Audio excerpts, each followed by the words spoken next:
Дорогие друзья, здравствуйте! Сегодня мы снова поговорим о вегетарианстве, о правильном питании с моей подругой, психологом Натальей. Да. Ну вот, Наталья, выскажи свою позицию. Очень интересно это все. Я слушала, теперь вот пусть послушают мои телезрители. Всем привет! Всем хорошего здоровья, добра и любви.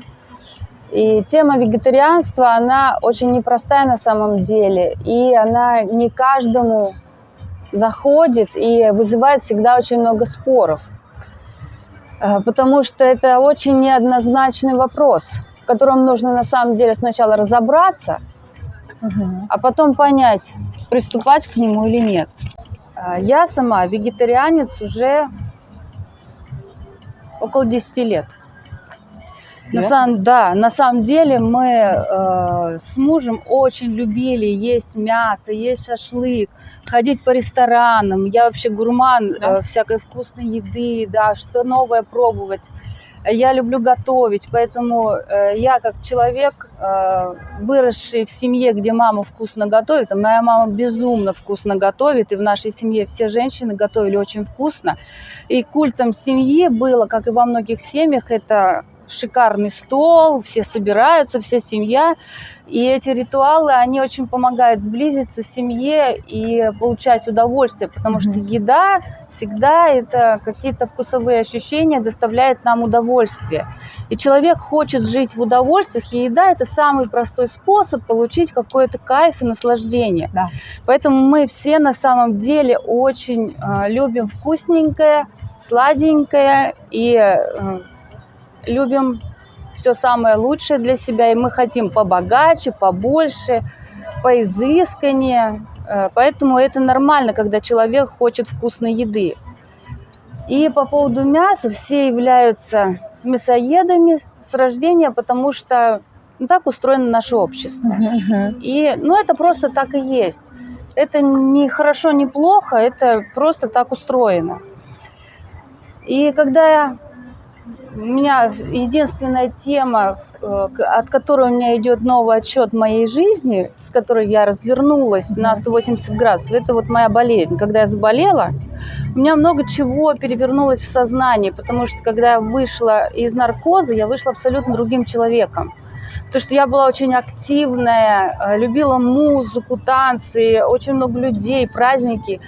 А после пережитого у меня пришло другое какое-то внутреннее состояние, какое-то глубинное спокойствие и новое ощущение жизни. И я поняла, что я как-то неправильно отношусь к своему телу, раз оно заболело и сильно заболело. И вот этот, может быть, даже страх поднялся, что, куда я иду.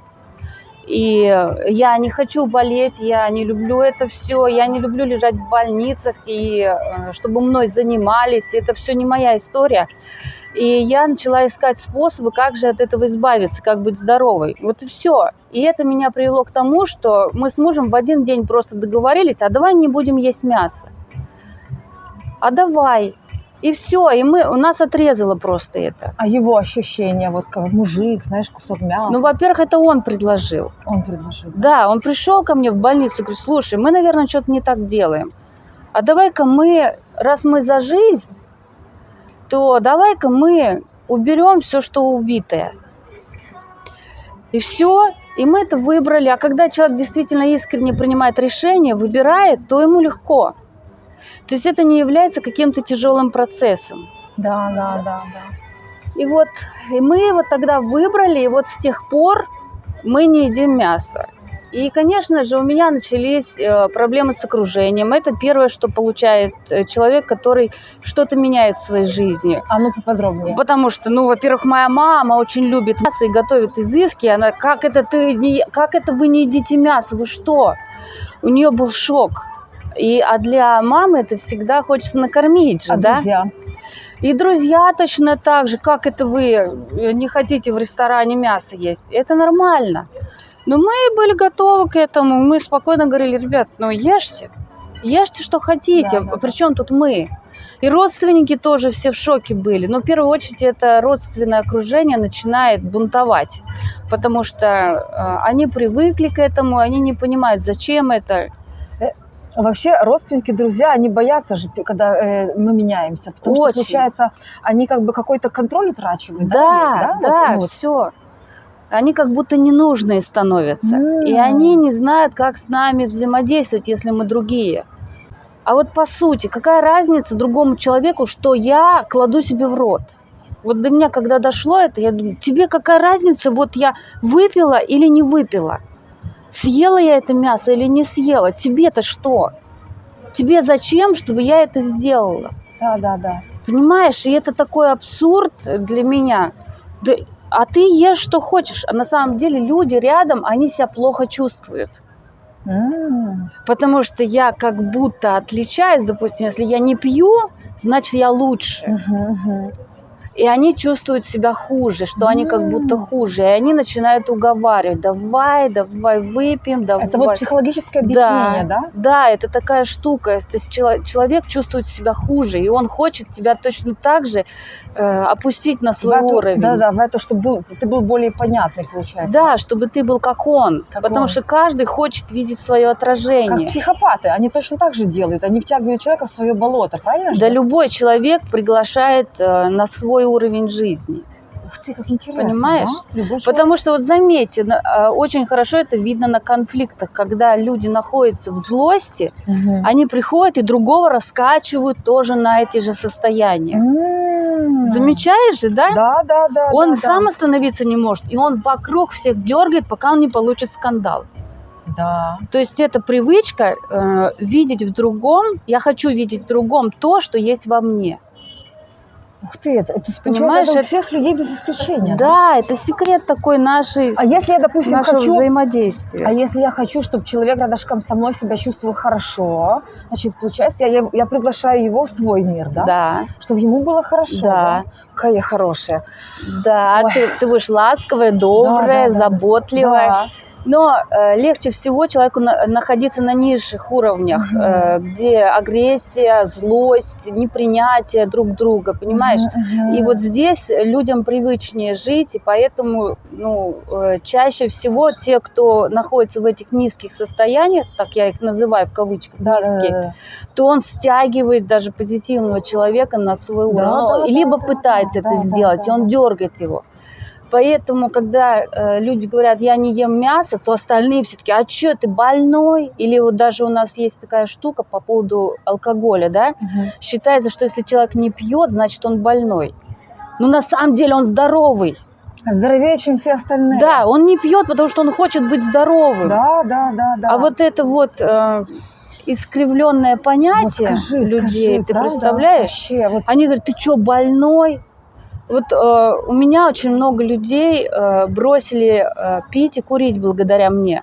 Молодец. Очень многие. И все мои друзья, они не едят мясо. Но я никого не заставляла. Просто я вовлекаю в жизнь людей. Я показываю, что если ты хочешь жить, то тебе нужно соответствовать жизни, счастью, радости, каким-то веселью, чему-то хорошему. Да. И тогда у тебя это будет множиться и шириться. Так устроена наша психика. Да.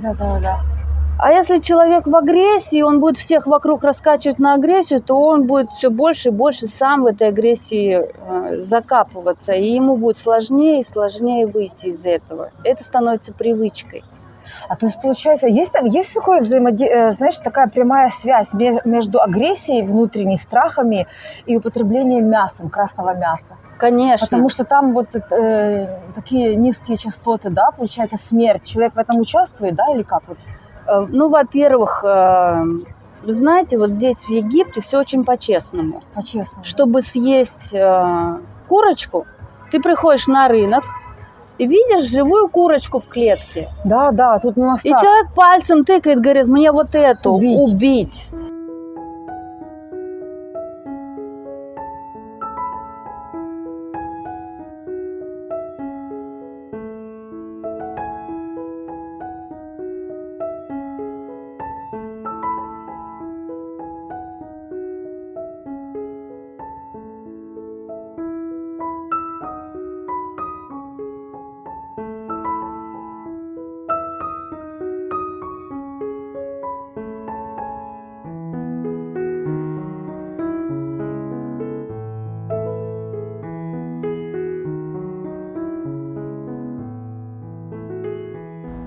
И при нем берут эту курицу, рубят ей голову, потрошат и выдают тепленькую в пакетике. Говорят, приятного аппетита. И оно так и есть. Человек заказывает убийство. Но если бы вы слышали, как эти курицы плачут, как они кричат, когда их достают из клетки, они же чувствуют это все. И курица орет. И она знает, что ее ведут убивать. Представьте, что испытывает это животное. Оно испытывает страх. И у них страх, даже ученые доказали, он отличается от нашего страха. И он попадает в это мясо. И когда человек ест это мясо, то он этот страх в себя вбирает. Потому что мы едим, мы есть то, что мы едим.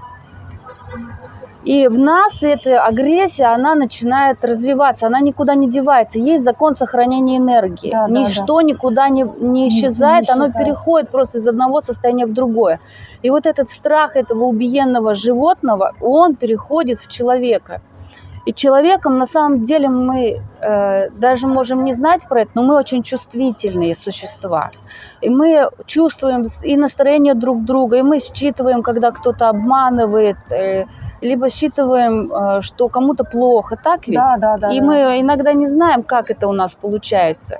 Но и мы считываем вот это состояние этого животного, оно внутри нас начинает распаковываться, понимаешь? И потом человек вдруг откуда ни возьмись, раз и поругался в семье. Да. А потом, знаете что, вот это поругались, а эта энергия скандалов, она тоже никуда не девается. Она копится, соединяется в одну мощную составляющую, так называемую, как эгрегор. То есть это энергетическое такое поле. И это поле потом находит выход в определенных событиях, которые происходят сейчас, которые нам не нравятся в мире. И сейчас это все множится. И мы являемся причиной войны, потому что мы эту агрессию в себе позволяем ей жить. И мы ею питаемся. И на самом деле есть в Библии одна из заповедей – не убей. Это не значит, что не убей человека, но и не убей живое. Понимаешь, это на все живое распространяется, а не только, что вот не убей соседа своего за то, что ты его ненавидишь. А не убей живое существо, все, что дышит, оно живое, и туда Боженька вложил дух, и мы не имеем права забирать жизнь. Я только из этих соображений уже понимаю, что не нужно есть живое существо. Тем более, знаешь, в наш век технологий мы все-таки движемся, мы в космос летаем, мы изучаем клетки, и мы уже довольно-таки высокоразвитая цивилизация, чтобы позволить себе не есть убиваемых животных. Мы же не во время мамонтов живем. Что нету еды, правильно? Да, что нету еды. И поэтому вот энергия агрессии, она распаковывается в человеке, и он вдруг откуда ни возьмись поругался, сорвался на ребенка, страхи испытывает страхи все время во всем. Почему? Потому что этот страх из животного переходит. Поэтому на самом деле это очень такая глубокая тема, если ее досконально изучить. Потому что наши клетки, они же тоже живые. И чем они питаются? А они хотят тоже живой еды, которая им даст энергию жизни, да, чтобы они радовались. А мы свои клетки питаем вот непонятно чем. Я тут Маркусу на день рождения подарила блендер, но вот почему-то подписчики не верили, что это Маркус хотел. Типа они решили, что я себе подарила, ну как бы пользуясь случаем. А он просто насмотрелся в Ютубе на всякие там смузи, вкусняшки и говорит, хочу блендер.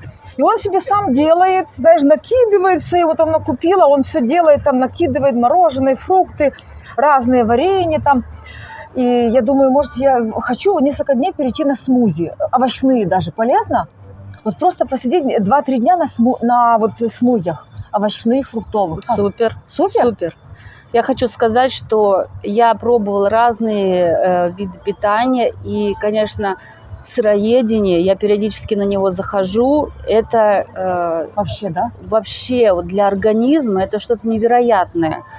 И знаете, что вот девочкам, которые хотят постройнеть, вот если посидеть 5 дней на соках, на живых соках, да, на овощных соках, на фруктовых Мгм. соках. Вот ничего не пить, не есть, кроме как соки. Классно, да? Да, это, во-первых, не голодно, во-вторых, это вкусно, в-третьих, это настолько питает человека. И легко. И это очень легко, да. Ну, правда, там сока надо по 3 литра в день. Мгм. Да. Через каждые 2 часа, наверное, Да. час, да? Ну вот как захотел кушать, пьешь сок, Сок. стакан сока. Да, я решила эти смузи пить, но они такие И вкусные, как сок. смузи точно так же. Они очищают кишечник, очищают организм. Человек начинает себя по-другому чувствовать. Слушай, а можно в этот день кофе выпить? Ну ты как хочешь. Я хочу. Ты как хочешь. Если для тебя что-то вызывает насилие, я вот за то, чтобы не насильничать себя. Даже если, допустим, я перейду на вегетарианство целиком, хоть я и так, по сути, есть, но иногда хочется рыбы, там, раз в Мгм. месяц, прям, знаешь. Раз в месяц ем вот селедочку где-то, и 2 раза в месяц, и раз в месяц заказываю, чаще не хочется. А так в основном такое все. И нормально, так легко. Если переем, спать хочу сразу. Я придерживаюсь того, чтобы не насиловать Не организм. насиловать. И если он хочет что-то, то, во-первых, мозг так устроен наш, что он никогда не хочет ни от чего отказываться. Мгм. Неважно, это Интересно. плохое или хорошее, ему не важно, это мое. И он не хочет отказываться от того, что ему приносит удовольствие и вкус, да? Мгм. И если тебе хочется, лучше съешь. Сердце. Допустим, ты переходишь на вегетарианство, ты так решила, но ты никогда не говори себе это навсегда. Либо человек, который бросает курить, нельзя говорить это навсегда. Мгм. Тут же начинается саботаж, тут же Саботаж, да, тут же да. хочется этого, тут же Да, наступает да, противоположный да. процесс в психике. Слушай, интересно это все получается вообще. То есть все можно делать просто с умом даже, да? Ко всему нужен подход, да, и чтобы перестать есть мясо, нужно тоже к этому подготовиться. У меня вот, представляешь, у меня приятельница, знакомая моей знакомой в Москве защитила диссертацию связь между употреблением красного мяса и раком прямой кишки. Это из-за чего? Из-за гниения, да? Да, я тебе расскажу. Ну, во-первых, сначала, чтобы менять питание Мгм. и образ жизни через питание, это очень крутой процесс, и это действительно дает колоссальный результат организму, телу человека. Человек начинает себя по-другому чувствовать, он начинает этот мир ощущать по-другому. И нужно обязательно проводить сначала исследование, что такое кишечник. Мы не знаем, что такое кишечник. Я тебе сейчас раскрою много секретов. Потому что кишечник – это кишка, которая около 8 метров. И она вот такая вот неровная. Посмотрите, как устроен кишечник, да? Да. А мясо – это тот продукт, который не переваривается организмом. Во-первых, мы очень плохо жуем. Ну, понятно. Да, потому что надо сколько? 24 раза проживать, чтобы это размялось в воду. Но мы все спешим, у нас быстрый ритм жизни, и мы привыкли на ходу просто перекусывать, поэтому люди практически глотают свою еду. Да. И все, и он быстро заживал, а в желудке нету зубов. Да. И получается, желудок не может это переварить, и мясо двигается по толстому кишечнику, по тонкому кишечнику, и оно начинает, так как там волокна, которые не пережеванные, не переваренные, то он начинает скатываться в комки. Мгм. И потом получается камни в толстом кишечнике, понимаешь? И камни. они откладываются, там есть такие желобки, как вот в пылесосе, Да. и они туда западают, и они там лежат у человека. Гниют. И они начинают гнить. И вот эти у человека, у кого большие животы, это там каловые камни из-за мяса, из-за большого количества хлеба белого Мгм. и пивас. Вот, кстати, про хлеб. Вот сейчас такой... Я помню в детстве, Наташ, вот хлеб мы покупали, там бабушка пекла хлеб. 2-3 дня, и он начинает уже там вот плесень, этот пенициллин, да? А сейчас купишь хлеб в магазине, он 2 недели, ему ничего. Это же представь, какая химия, да? Да вообще сейчас все продукты пластмассовые, вот честно. Жуть. Вот я сюда в Египет, честно говорю, приехала по большей части из-за питания. Потому что то, что продается в магазинах, в супермаркетах, это же есть невозможно, оно не пахнет. Оно пластмассовое. А здесь еще есть живые продукты, овощи, фрукты круглый год. И, конечно, мы здесь купаемся в этом. Да, да, И да, это да, классно. да, классно. Ну. Поэтому нам, конечно, повезло. У нас здесь и свежевыжатые соки на каждом шагу. И причем Дешевые. очень по доступной Да, цене. доступные цены, да. Мы можем себе это позволить, жить на фруктах, на овощах. Мы едим очень много салатов. Когда Да? к нам приезжают гости, они удивляются. У меня вот такая миска, я нарезаю, и у меня девочка стоит, говорит, а мы что, это съедим? Я говорю, это мы вдвоем Какой твой любимый съедим. салат? Да, обычный с айсбергом. Айсберг, помидоры, огурцы и оливковое масло. Очень много зелени здесь, кинза, Да, да, да. все, Да. руккола здесь её неимоверно много. Египет – это та страна, в которой очень много вкусных фруктов, и это счастье большое, когда ты можешь есть много салатов, есть сладкие апельсины, мандарины. Клубника у нас сейчас всю зиму, Да, сезон. Так я что уже объелась даже. мы уже наелись её, Наелась, да. я ее и утром, и днем, и вечером ем. Даже, я, знаешь, утром встаю перед тем, как выпить кофе, я съедаю либо банан, либо какой-нибудь фрукт. Да. Чтобы не кофе на голодный желудок, а с фрукта начать. Даже потом пью кофе. Нет, это меня египтяне подсадили на кофе. Я им выскажу. Я шучу. Просто везде угощают там кофе, чаечек. Ты знаешь, меня же везде угощают. Ну, как бы я же везде лазю. И мне всегда делают чай, кофе. И вот, получается, на меня эта магия не действует египетская. А у меня потому что любовь к Египту. Я все люблю. Я люблю оптом, все вместе с магией, да? Ну вот как ты объяснишь, на одних действует, на других нет? Но конечно, не в кофе подсыпают. А куда? Ну, надо подольше походить, чтобы тебе подсыпали. Нет, Это специальная еда привозится из специальных мест, договоренные. Да? Да, мамки могут их не да это ты что? сделать. Да. Не, я предполагаю, что я им не интересна, и даже они меня боятся, скажут, да ну, с ней свяжешься. Да ладно. Она вон Вика. пошла, сейчас на YouTube выложит все. Нет, они любят всех женщин. Не, ну у меня же с ними договор. Я про их страну снимаю видео, а они меня должны как бы любить и заботиться обо мне, правильно? У Конечно. нас такой, они мои актеры. У нас такая внегласная договоренность. Я прославляю их страну, а они меня должны любить, беречь и заботиться. Но на самом деле здесь могут жить только те люди, которые полюбят эту страну. Которые могут жить, да? Да, если человек здесь живет, потому что он вынужден и не любит эту страну, у него проблемы начинаются на каждом шагу. А я Поэтому, их люблю. Они у меня да. как актеры. Они же любят внимание. Я только камеру направлю. Все, актер готов, актер начинает действовать. И у меня роман с Египтом. Можно так сказать? У меня роман с Египтом. Да, я тоже очень люблю Египет. Слушай, и вот объясни, вот ты как психолог объясни, вот почему я очень люблю вязаные вещи. Это мне как броня или как то, что подчеркивает мою индивидуальность. Это, кстати, новая кофта. Я же вяжу вещи. Я очень красиво, кстати, Тут да. вот такие кисточки. Я же создаю вещи, авторская работа. То есть, если я вот такую сделала, то все. Вы можете... Ой, ты выдумщица какая, И да. тут такие косточки вот висят. Я вам потом покажу. То есть, и получается, люди могут приобрести, но я не повторяю больше. Вот то, что я сделала, один раз одеваю, чтобы им показать, и все. То есть это получается какая-то защита, да? Вот, бронь. Нет, почему защита? Вязаные вещи – это же тепло и уют. Вот так вот, да? И когда тебе хочется домашнего тепла и уюта, ты одеваешь вязаную вещь, и она тебя согревает внутри. Точно. И это просто тебе создание для тебя самой какого-то хорошего состояния. Ой, у меня уже столько вещей, что я уже начала вязать для моих дорогих подписчиков, потому что, я, знаешь, подумала, если я поеду к друзьям на Шри-Ланку, то есть я поняла, что мне нужно не 2 чемодана, а 8. Так что у меня распродажа крупномасштабная. У меня друзья на Шри-Ланку уехали, там в горах живут, там такая природа.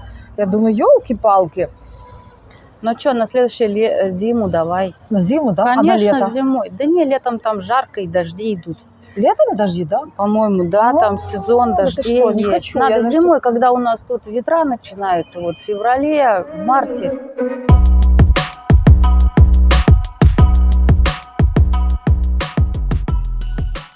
ну вернемся к нашей теме, а то мы Про отошли, кишечник да. пошли. Что? Про кишечник. Про кишечник, да. И вот смотри, они, эти каловые камни там откладываются. И вот если сходить, есть такой процесс, называется гидроколонотерапия. То есть, получается, люди с животом, Это- там нужно все чистить. Это им, да? чистка кишечника. Когда человек туда приходит, он эти камни прям видит, ему показывает врач, что из него выходит. Это жесть, там просто камни летят с человека, ты представляешь? Да, и мало того, что они там откладываются, они еще начинают там гнить. А гниение, поэтому кто оно дает... Кто ест много мяса, а какашки воняют, да? Вообще, это вонючие люди. А, Ты даже не представляешь, насколько разница между теми, кто ест, и не дай бог вот мне зайти в туалет после человека, который ест мясо. Я прям чувствую, я не могу там быть, это ужас, это может не очень-то эстетично, то, что я сейчас говорю, но это просто невозможно, потому что эти гниения, они создают еще вонючий пот, потому что тело хочет избавиться от этих токсинов. Оно хочет освободиться, оно хочет быть здоровым, оно начинает всячески это выталкивать. Это прыщи, это гниения всякие, червяки, это вонючий пот, и человек воняет. И вы наверняка встречали людей, которые пахнут таким, знаете, ацетоновым запахом. И вы все знаете, что это больной человек. Вот обычно у диабетиков такой запах. Ацетон, да. Они потные, они тучные, они текут все время, и они очень тяжело дышат. Потому что они свое тело сами довели, вот в том числе и таким питанием, отношением к себе таким. Понимаешь, и мы таких людей встречаем, и это понятно всем, что с человеком что-то не так. А тело пытается освободиться от этой токсичности.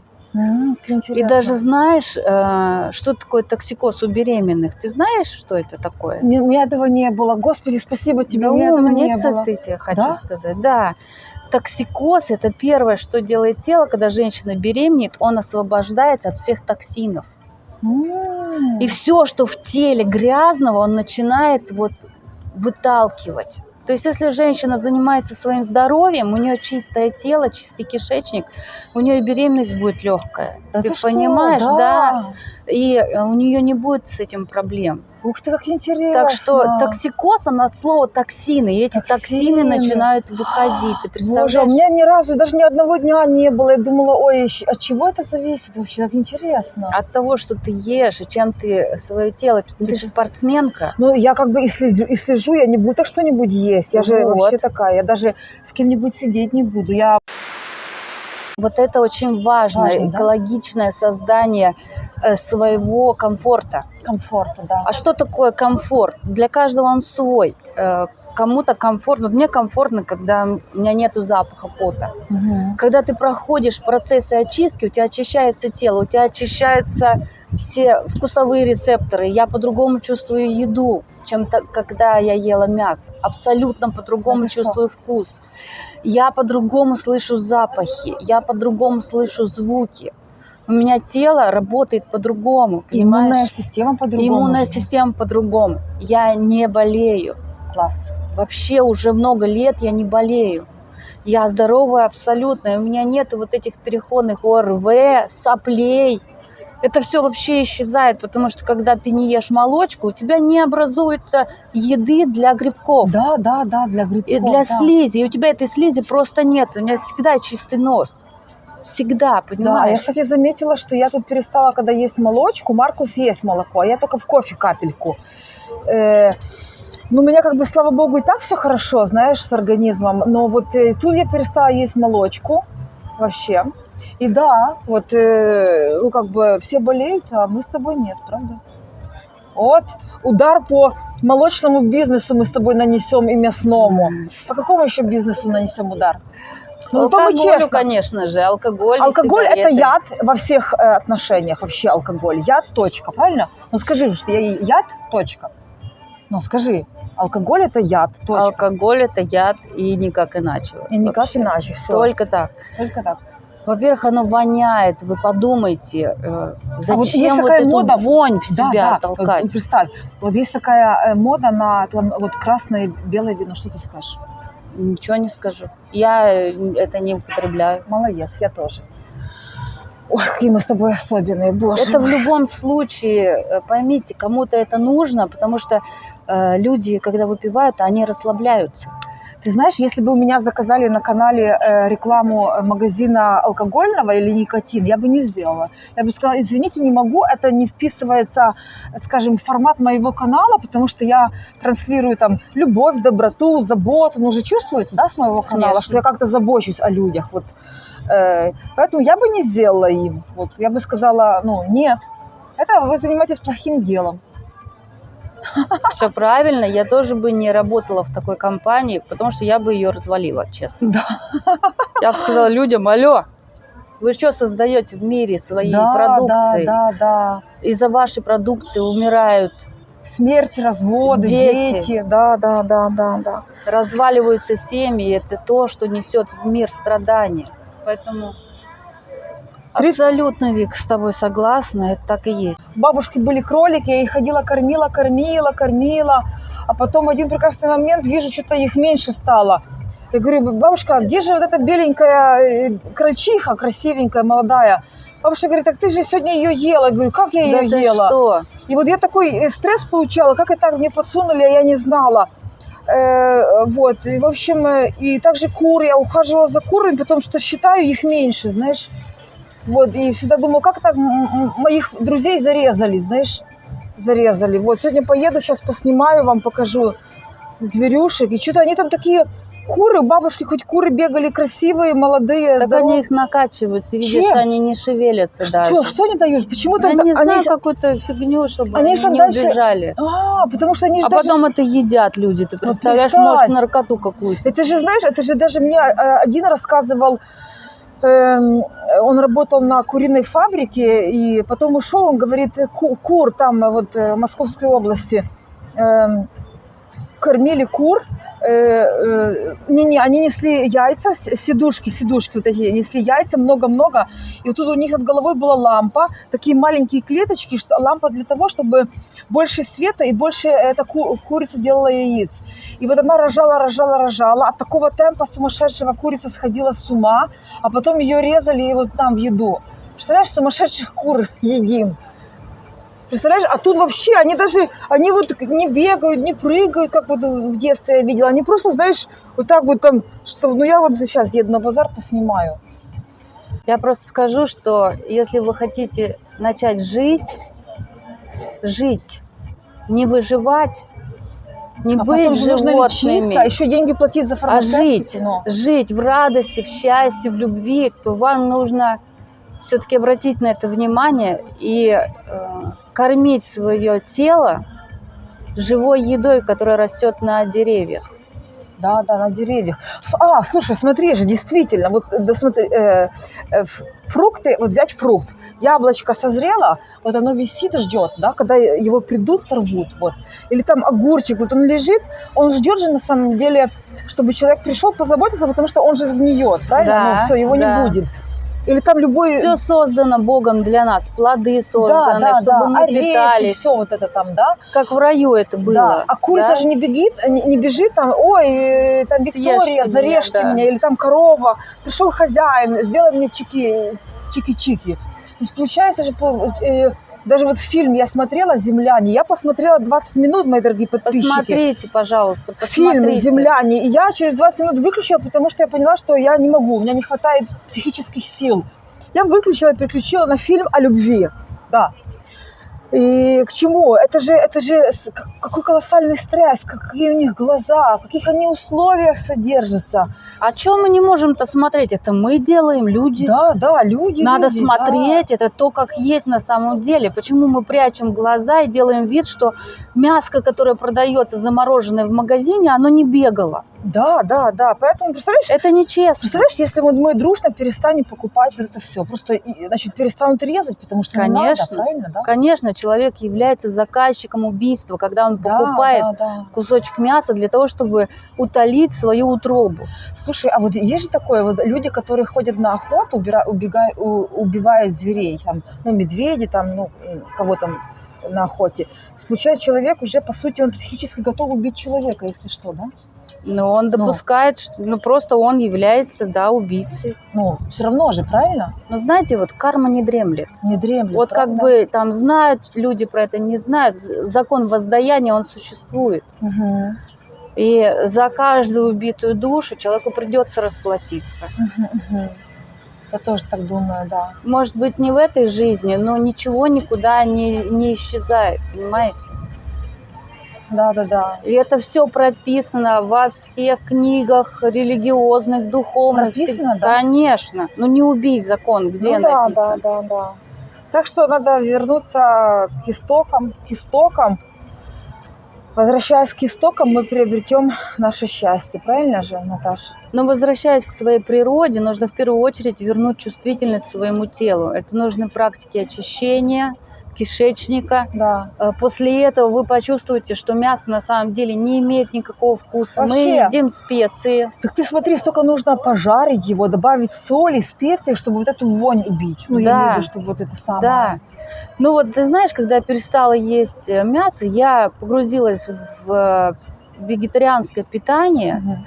и я нашла все заменители Что этого. ты утром ешь? Вот люди жарят яичницу. Что ты утром? Ты яйца ешь?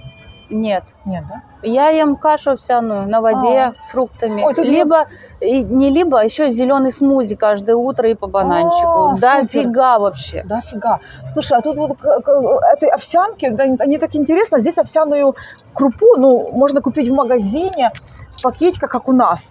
А еще овсяную крупу можно купить в мешках. Я на развес покупаю. Мне так нравится, как у бабушки в деревне в детстве. Да. В детстве. Вот покупаешь того, так интересно тут все, правда, мне так нравится.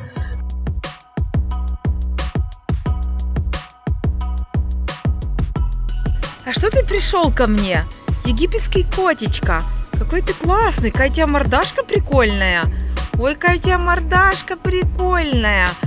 Смотрите, пришел ко мне кот. Залез вот так вот в сумочку. Представляете, одел.